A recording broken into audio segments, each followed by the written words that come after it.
Hey, welcome to John Makes Beats, where John makes beats. I'm your host, Kevin, and today we're going to make a beat on the Polyend Tracker. What? Make a beat on this thing? This ain't an NPC.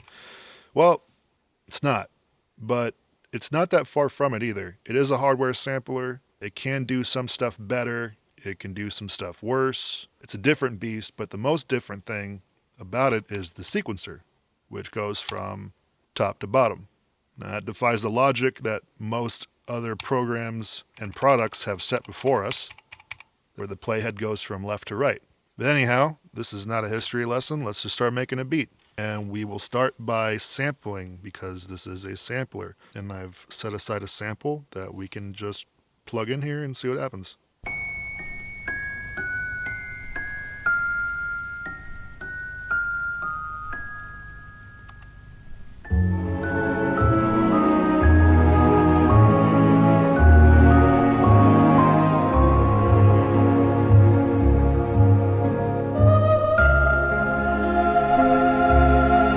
Nice and pretty.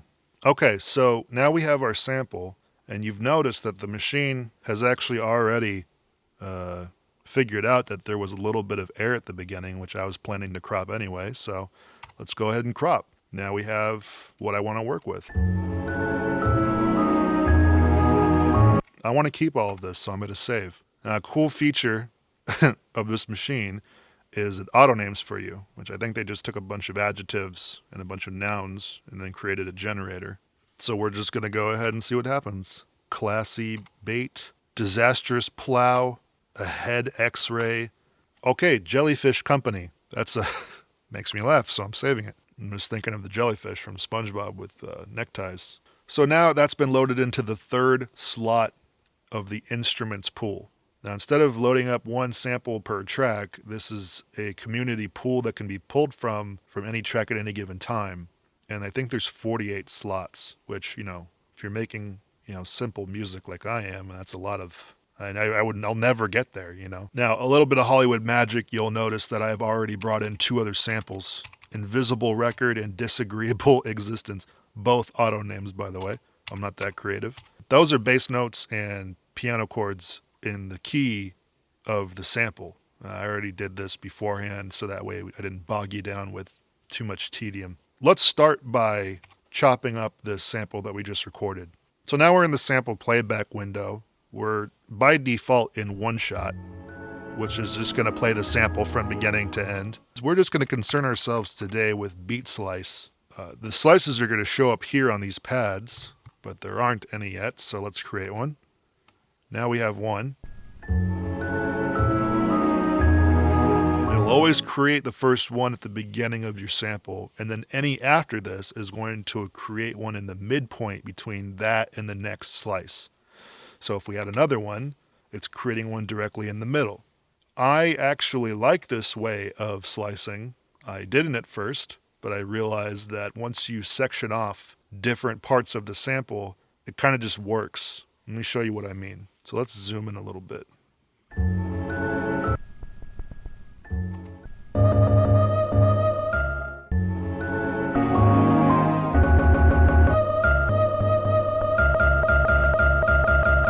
So I've created some simple slices to separate certain parts of the song so I don't have to worry about those parts until I'm ready. And so you'll notice that the more chops you add, the smaller they get and the more sectioned off you can make your point of interest. So it takes a little bit of adjusting, but it's letting me jump between logical points pretty fast.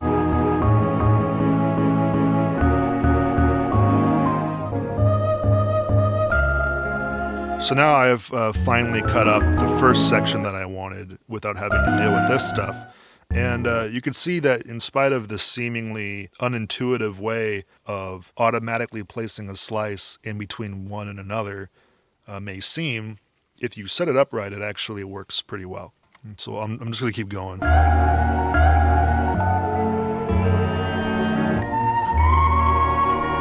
Great, now I have the sample chops that I want for now. The latter part of the sample I did not chop as finely, but since there are a limited amount of slices you can do per sample, and I don't know what I want yet, so let's wait until I figure that out. So now that we have this, let's go to the pattern. The pattern screen is the most unique part of this machine and the one that will probably give you the most grief if you don't come from Tracker software knowledge. Each of these lines horizontally is a step. There's 8 tracks. You can only see 4 of them at once unless you abbreviate the information, but I prefer to see everything that I need. There are as many steps in a pattern as you would like, and I really mean that. You could have it be 31 if you want, but we're doing 4/4. There are 4 columns of information per step, and they're portrayed by these buttons here. The note is the pitch. The instrument is a selection in the instrument pool, and these two I'll get to in a second. So now let's find a sample that I can use as a metronome. I prefer to put my own sample in there, and I'll use a sample that came with the tracker. That works just fine. So now that we have that metronome, let's select it. And you notice that when I selected an instrument, it automatically placed a step for me. And that's because we're in recording mode. You can differentiate recording mode from playback mode by the color of the head. Now, one of my favorite features of this sequencer is the step jump, which means as you plug in a note, it will jump the number of steps that you tell it to. So I have it at 4. So when I plug this in, it's going to jump 4 notes. So if I know that I want a hi-hat on every 4th note, boom. Now, I want to take a little bit of tail off that sound to make it a little bit more tight, like a metronome. So you just go into instrument parameters, and here you have some common features that you would expect. You have panning in the stereo field, tune, fine tune, filter options, and then if you go into the second menu here, you have access to volume, panning, cutoff, wavetable, granular positions. That's not relevant because we're not using those playback methods. And fine tune, envelopes and LFOs. This is what I want right here exactly, is a volume envelope. So I'm going to take sustain down to 0, and I'm going to turn the decay up, maybe like this, and see what happens. Okay, that's tighter. That's exactly what I want. So let's go back to pattern. So now that I have this reference, I'll be able to think about the rhythm as I conceptualize how I want the chops to go. So let's go to track 2. And you'll notice that as soon as I hit the record, it stopped moving along with it, which means you can let the pattern play and sequence your notes at the same time. So now that we're in track 2, let me choose my instrument. That's Jellyfish Company. So let's get out of record mode because I don't know what I'm doing yet. And let me just play around with the notes here and see if I can find something I like.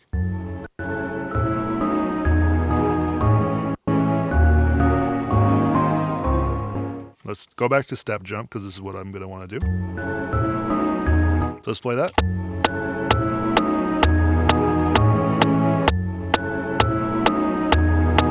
Now I want to program twice the size of this. This is only the first half of what I wanted to do. So I could do 2 things. I could hold on to the length parameter and scroll down to 64, which is twice the amount. But I'm not going to be able to copy over any of the notes that I've already programmed. And I'm going to want to do that, partially for the metronome, but also for the rhythm of the chops. They're going to be different chops, but it's going to be the same rhythmic idea. So instead of plugging all that in again, I'm just going to go to More, and I'm going to duplicate pattern. Now you'll notice we're at 64 steps, and it's copied over the first half to the second half. So let's go up here. This shows me that this is the corresponding note of this step, and I know the next one I want is going to be the next one. So now I know my relative position. So now I'm here, and then let's just plug in these. And so let's just hear that.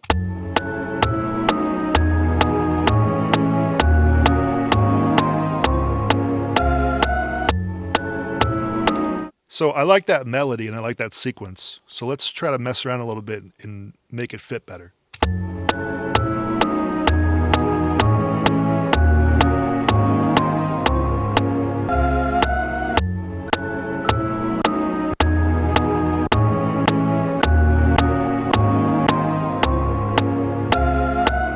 I want the sequence to be slower, and I want to be able to fill the gaps of air with that sample. I want to elongate it somehow. I like to double the BPM of my tempo, and right now I'm at 110, so in my mind I'm at 55.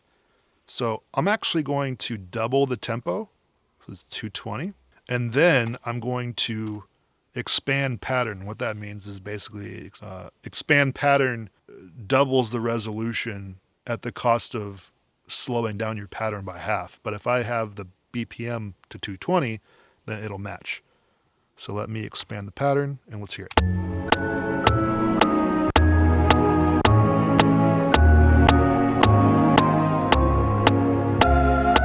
Okay, that's better.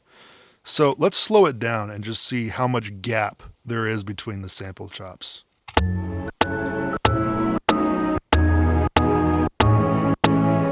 It's quite a bit. There's a couple tricks up my sleeve that I can pull out. One, which is probably the one I'm going to want to use, is reverse the sample midpoint or somewhere in the middle and try to make it feel longer and more persistent than it actually is. So this is where the effects channels come into play. Now these aren't reverb, delay, compression, distortion, what you would think.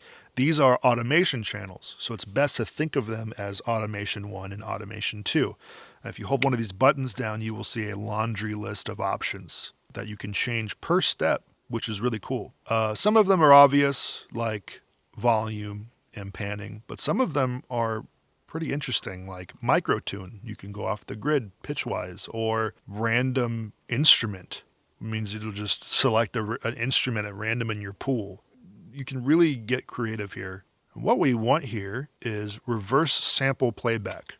Now, this might be the key to us getting a longer sample without having to time stretch it. Let's add it a little bit later. Yeah, okay. So I'm going to do this on all of these samples. See how that's working? So to save time, I'm just going to copy and paste this. And I'm going to do it every 8 steps. Once you start to think how it wants you to think, working with this sequencer is actually very easy.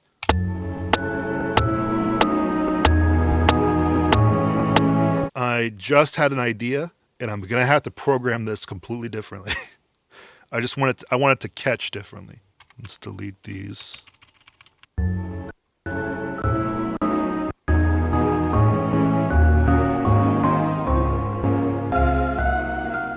Okay, so now I have it where it's going to come in on the off beat.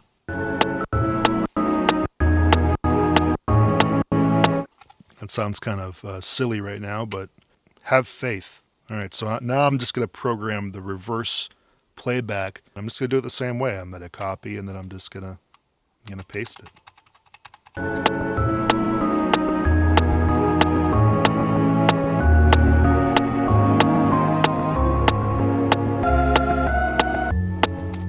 So now that I have this, I think I like this. So I'm going to mute that first track.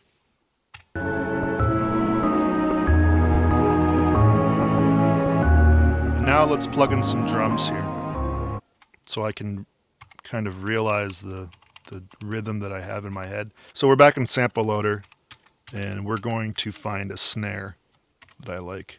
I have loaded up some nostalgic kits for me. I got Deadly drums, Filthy drums.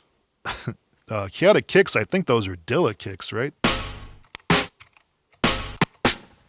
That's a Dilla snare, isn't it? I'm using it though. I think every 16 notes I want a snare. Maybe I just need to take off the decay. Okay, so right now it just sounds like nothing. So let's bring in a kick here. So we're going to strengthen the offbeat with these kicks.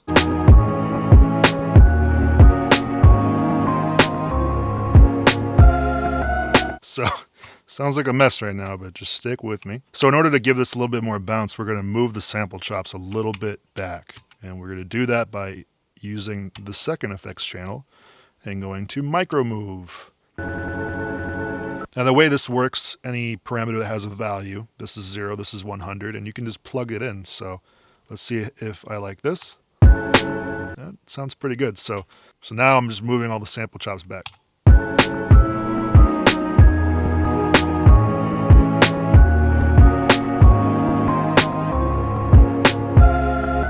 Cool. So now that we have that, let's get some hi-hats in here to kind of define the downbeat. Now we're in track 5. We're going to select the hi-hat loop. Let's just plug these in before we start to tinker with them. I mean, it's obviously not in the same tempo, but let's figure it out.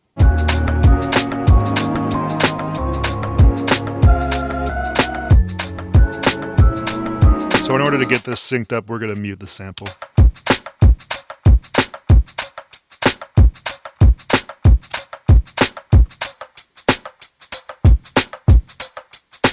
And we're going to move these back too.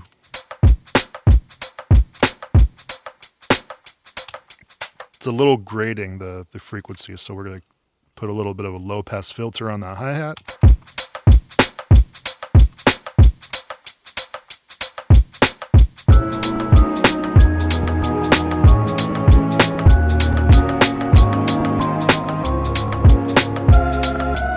So I found like a pattern of the hi-hats that works for me. I'm going to create difference with the volume per hit to give it a little bit more dynamic.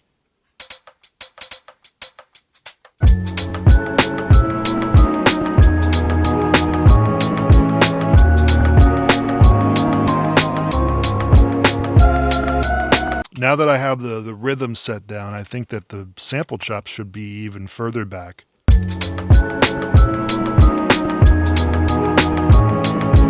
So I'm going to add a kick on the first downbeat. So that way you have a little bit more anchor.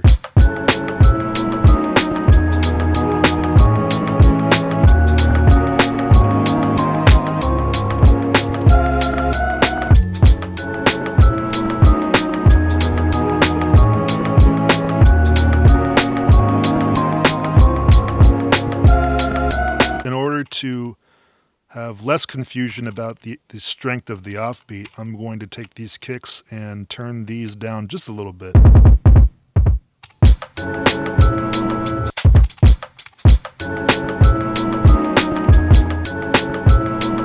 that works. Every once in a while the hats swing, so let me find a ghost kick to kind of complement that whenever that happens.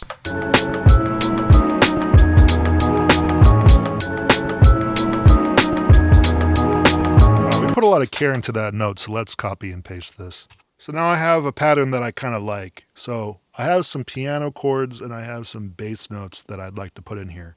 So let's go back to the sample playback. This is our sample that we just chopped. Let's hold instrument and go down to, or go up to Invincible record. Wow, I was cocky.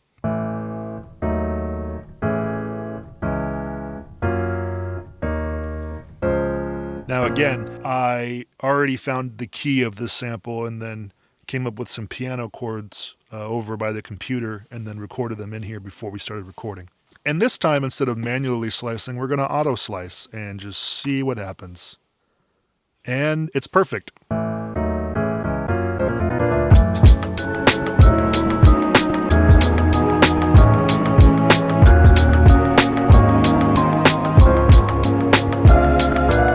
So let's just plug that. I don't even know if that works. My ear is terrible. Now we need to go to 16 steps. That's where I want these piano hits to come in.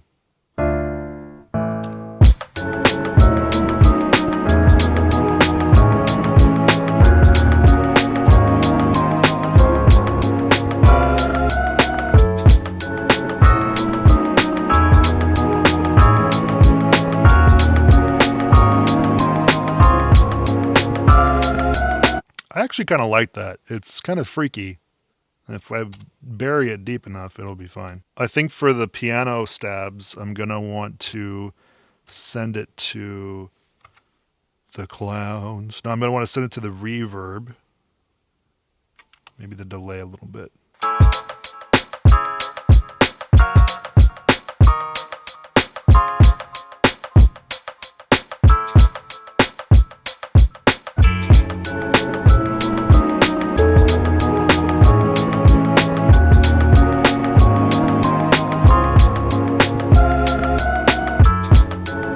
Okay, and now we're with the bass.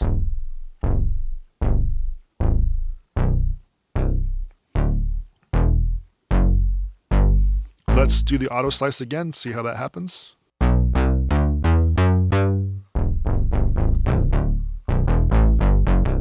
Now let's play.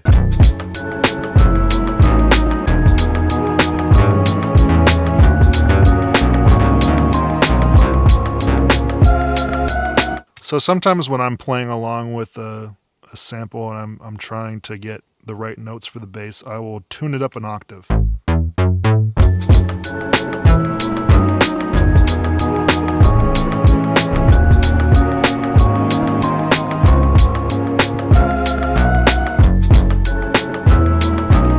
Now I'm just trimming the fat and kind of nudging things around to coexist a little bit better. I like that.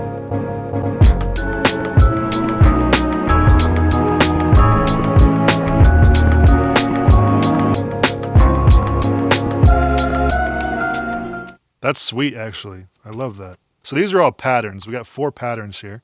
So let's go to song mode, and this is where you can arrange the patterns. So record mode, add slot, add slot, add slot, and then I'm just going to make these all different.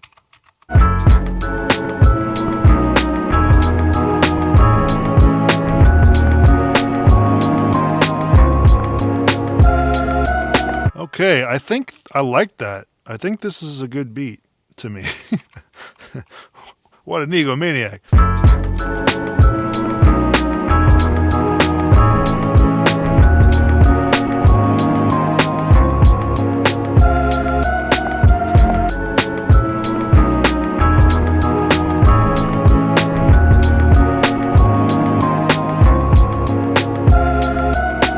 Okay, I think that's it, guys. Obviously, a beat is never done, but it's done enough for me. So thanks for tuning in. Again, this is the Polyend Tracker. The sequencer, I really enjoy working with it, but I like to plug things in. I like to draw my stuff in. I'm terrible with finger drumming. Very jealous of anybody who can do it. So if you're like me and you like to think about it this way, you might want to consider picking one of these up. Anyway, that's all for me. This was John Makes Beats, and I'll see you next time. Thanks.